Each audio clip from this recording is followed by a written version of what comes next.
Sa bawat umaga, ikaw ay bumangon.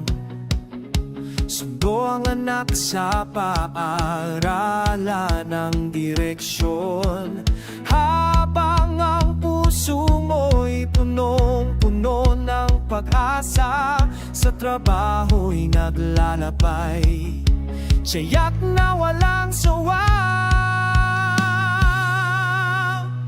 Siya'y